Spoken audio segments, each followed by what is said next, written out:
Buenas noches. Este proyecto se llama Alcance y limitaciones de un proyecto, elaborado por Mirna Rocío Nava Sánchez.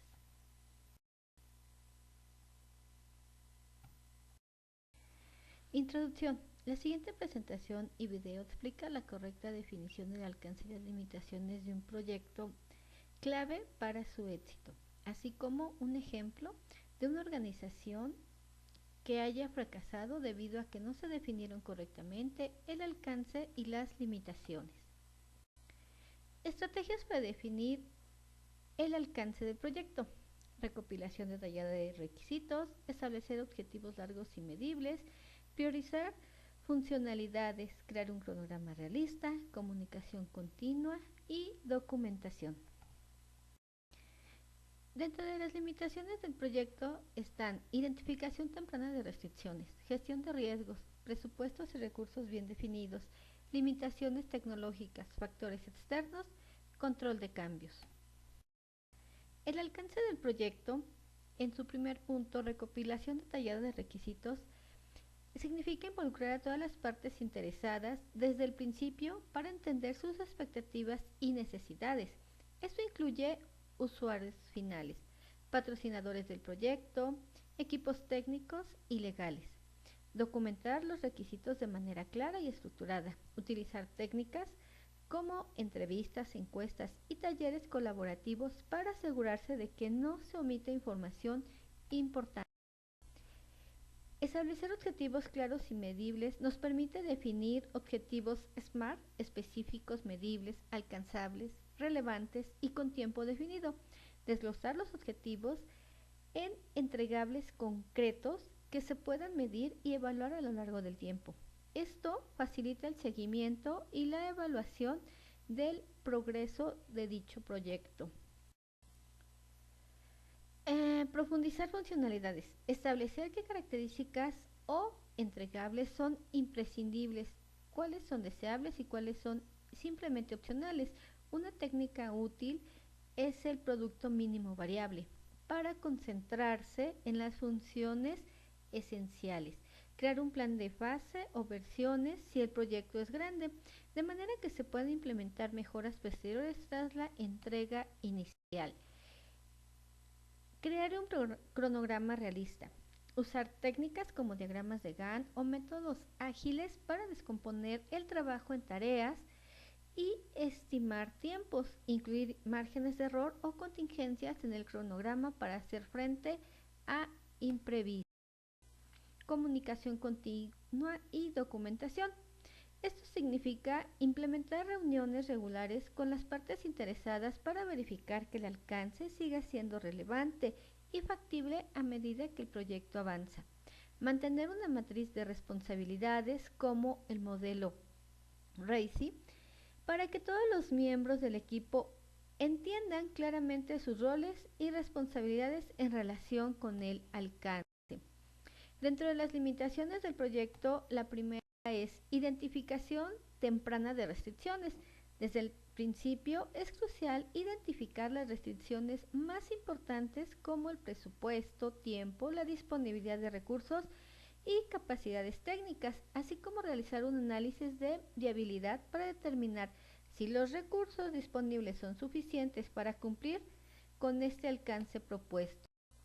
Gestión de riesgos. Realizar un análisis de riesgos al inicio del proyecto. Identificar potenciales problemas como falta de recursos, limitaciones tecnológicas, factores externos y planificar cómo mitigar o gestionar estos riesgos. Crear un registro de riesgos donde se documente los riesgos identificados, las posibles consecuencias y las estrategias de mitigación. Dentro del presupuesto, recursos bien definidos significa asegurar de tener un presupuesto realista desde el principio, con fondos suficientes para cubrir todas las etapas del proyecto. Evaluar la disponibilidad de recursos humanos y tecnológicos. Si existen limitaciones en la disponibilidad de personal, contratar o subcontratar servicios adicionales puede ser una opción. Las limitaciones tecnológicas.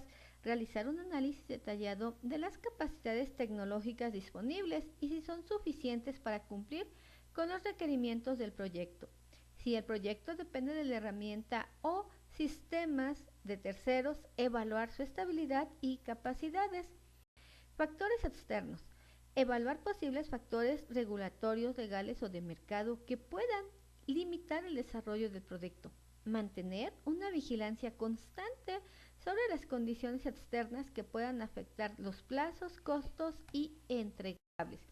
Control de cambio. Definir un proceso de gestión de cambios que permita manejar de manera controlada las solicitudes de modificación del alcance a las restricciones. Esto ayuda a evitar que el proyecto crezca descontroladamente y ponga en riesgo los plazos y el presupuesto. Y aquí un ejemplo de fracaso organizacional debido a una mala definición del alcance y las limitaciones en el proyecto. Es el healthcare.gov. El ejemplo clásico del fracaso organizacional debido a una mala definición del alcance y las limitaciones es el proyecto de software Healthcare en los Estados Unidos, lanzando en el 2013 como parte de la reforma sanitaria impulsada por la Ley de Cuidado a Salud de bajo precio. Healthcare fue creado para proporcionar a los ciudadanos estadounidenses un portal en línea donde pudieran inscribirse en seguros de salud. Este proyecto tenía un gran impacto y alta visibilidad, pero falló drásticamente en su lanzamiento. La mala definición del alcance consistió en el proyecto implicaba un sistema muy complejo con múltiples partes interesadas, desde proveedores de seguros hasta agencias gubernamentales. El alcance no se definió correctamente, lo que resultó en un proyecto mucho más complicado de lo previsto. No hubo una priorización clara de las funcionalidades esenciales para el lanzamiento inicial, lo que llevó a un producto final lleno de problemas de rendimiento. El portal estaba destinado para atender a millones de solicitudes desde el primer día, pero no se planificaron ni ejecutaron las pruebas adecuadas para manejar este volumen de tráfico. La subestimación de las limitaciones fue la infraestructura tecnológica subyacente no estaba diseñada para soportar el gran volumen de usuarios, lo que llevó a frecuentes caídas del sistema y tiempos de respuesta lentos. No se consideraron suficientemente los problemas de integración con las múltiples bases de datos y sistemas de terceros, aseguradoras, bases de datos de identidad, etc. La complejidad de los recursos legales y privacidad tampoco fue gestionada adecuadamente, lo que ralentizó más el desarrollo. Las consecuencias fue el costos elevados. Se estimó que el proyecto costó cientos de millones de dólares, con muchos costos adicionales para corregir los errores post lanzamiento. El daño de la reputación. El gobierno de Obama enfrentó duras críticas ya que este fracaso afectó la percepción pública de la viabilidad del programa de reforma sanitaria. Los retrasos en la implementación. Tras el lanzamiento fallido, se necesitó un equipo de emergencia para rediseñar y reimplementar gran parte del sistema, lo que resultó en un retraso considerable en su funcionamiento efectivo. En este caso, muestra cómo la falta de una definición clara del alcance y las limitaciones pueden llevar a la mala ejecución proyectos críticos con impactos financieros, reputacionales y devastadores. Pues le agradezco su atención.